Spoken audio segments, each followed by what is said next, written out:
So hey everyone, this is Vikas Jha from Kite Technical Institute और आप लोगों का तहे दिल से मैं स्वागत करता हूं।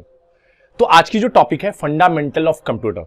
ये फंडामेंटल ऑफ कंप्यूटर्स उन सब के लिए है जो मतलब सारे बच्चों के लिए जो बीसीए करना चाह रहे हैं, एडीसीए करना चाह रहे हैं, पीडीसीए वगैरह को कवर करना चाह रहे हैं। तो उन सब बच्चों के लिए ये फंडामेंटल की टॉपिक बहुत ही ज्यादा बेहतर होने वाली है, ठीक है ना।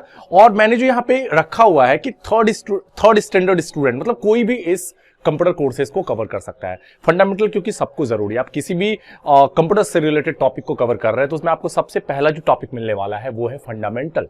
तो बिल्कुल आप एकदम राइट प्लेसेस पे हो, आपको यहाँ पे बारीकी से सारी चीजें मिलने वाली है, ठीक है ना। फंडामेंटल की पूरी टॉपिक्स यहाँ पे कवर होने वाली है, जिसमें मैंने बताया है कि लिटिल नॉलेज अबाउट इंग्लिश की ना थोड़ी बहुत नॉलेज अगर आपको है तो आप आसानी से सीख सकते हो, कोई दिक्कत नहीं है, कोई भी आसानी से कवर कर सकता है। क्योंकि ऐसे तो मैं अंडरस्टैंडिंग लैंग्वेज हिंदी रखने वाला हूं, है ना, पूरी की पूरी हिंदी में मैं कवर करूंगा, बट आपको थोड़ी बहुत इंग्लिश की नॉलेज होनी चाहिए, कवर हो जाएगा।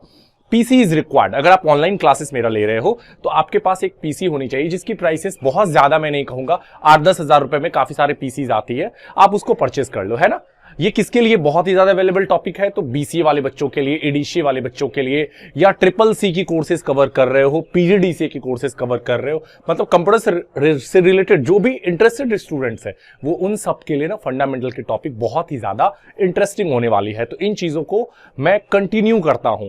अगर आप यहां पे फर्स्ट टाइम आए हो तो प्लीज नीचे गए सब्सक्राइब वाले बटन को प्रेस करो, और अगर इसकी अपडेट्स चाहते हो तो बेल आइकन को भी प्रेस करके अपनी अपडेट्स को कवर करते रहो, ठीक है ना। तो आज की क्लासेस को कंटिन्यू करते हैं। इंट्रोडक्शंस टू द कंप्यूटर इससे related. So introduction of computers के अंदर हमारा शो कर रहा है सबसे पहले कंप्यूटर्स का फुल फॉर्म। तो C4 commonly, O for operating, M for machine, particularly used for trade and education और रिसर्च, मतलब सामान्यतः उपयोग होने वाला एक ऐसा यंत्र जिसका खास तौर से यूज किया गया व्यापार और शिक्षा की खोज के लिए। तो ये कंप्यूटर्स की फुल फॉर्म जो आप देख रहे हो, एज अ डेफिनेशन वाइज इन चीजों को यहां पे मैंने कवर करके रखा हुआ है ना। तो आप इन सब चीजों की प्रॉपर्ली नोट्स बनाते रहो, चीजें एकदम क्लियर होंगी, कहीं कोई दिक्कत नहीं होने वाली है। अगली है व्हाट इज कंप्यूटर्स। तो कंप्यूटर्स को हिंदी में क्या कहते हैं? संगणक, मतलब शुद्ध गणना करने वाला, है ना। तो computers comes from a Greek word compute. Computer शब्द कहां से आया? कंप्यूट से आया। कंप्यूट एक ना ग्रीक वर्ड है विच मीन्स टू कैलकुलेट, जिसका मतलब है गणना,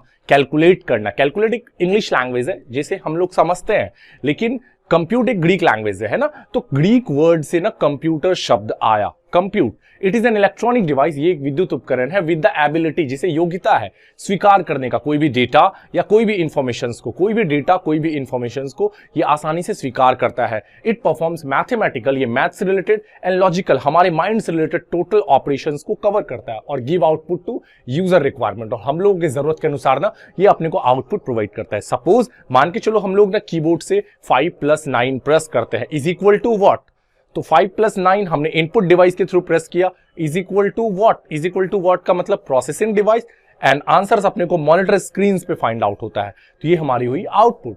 तो हम लोगों की जरूरत के अनुसार ये हमें क्या देता है? आउटपुट देता है ना। अगली जो है, who was known as the father of computers, या who is known as the father of computers. Computers के फादर हम लोग किसे जानते हैं? तो मैंने एक छोटा सा पिक्चर से इनका यहां पे रखा है, ठीक है ना। तो Charles Babbage was the father of computer, उसका एक छोटा सा इंट्रोडक्शन है। He was a mathematics professor in Cambridge university of London. वो लंदन के कैम्ब्रिज यूनिवर्सिटी के क्या थे? मैथ के प्रोफेसर थे, है ना। तो चार्ल्स बैबेज को ना कंप्यूटर्स का जनक बोला गया है, आप इन्हें जनक भी बोल सकते हो, है ना, फादर ऑफ कंप्यूटर। लेकिन अभी की जो मॉडर्न कंप्यूटर्स आई हुई है मार्केट में, जो काफी सारी आर्टिफिशियल इंटेलिजेंस को सपोर्ट कर रही है, तो काफी ज्यादा क्वेश्चन होता है आपके बैंक एसएससी वगैरह सब में, ठीक है ना, कि who is known as the father of modern computer, है ना। मॉडर्न कंप्यूटर्स के पिता किन्हें जानते हैं हम लोग, किनको जानते हैं ना।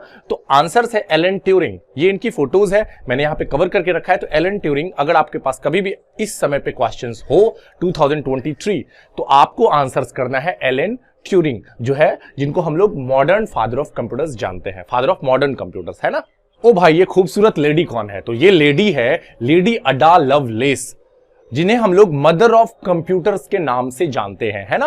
तो अडा लवलेस, ओरिजिनल नेम इनका था Augusta Ada Byron, is known as the mother of computer. इनका एक छोटा सा इंट्रोडक्शन मैं अगर कवर करूं तो इन्होंने बाइनरी नंबर का निर्माण किया, जिसके थ्रू आज भी हमारा कंप्यूटर्स की बहुत सी ऐसी प्रोग्रामिंग लैंग्वेज बाइनरी के अकॉर्डिंग कवर की जाती है। तो इन्हें हम लोग या तो फर्स्ट डेवलपर ऑफ कंप्यूटर्स कह सकते हैं, जो फर्स्ट सॉफ्टवेयर निर्माण करता थी, और इन्हें मदर ऑफ कंप्यूटर्स की भी संज्ञा दी है, जिनका नाम है अडा लवलेस, है ना। तो ये थी आज की ना इंट्रोडक्शंस की क्लासेस। आई थिंक आप लोगों को क्लियर हुआ होगा। कोई भी इश्यूज जनरेट है तो उस इश्यूज के बारे में भी आप इस कमेंट में लिख सकते हो। तब तक के लिए थैंक यू।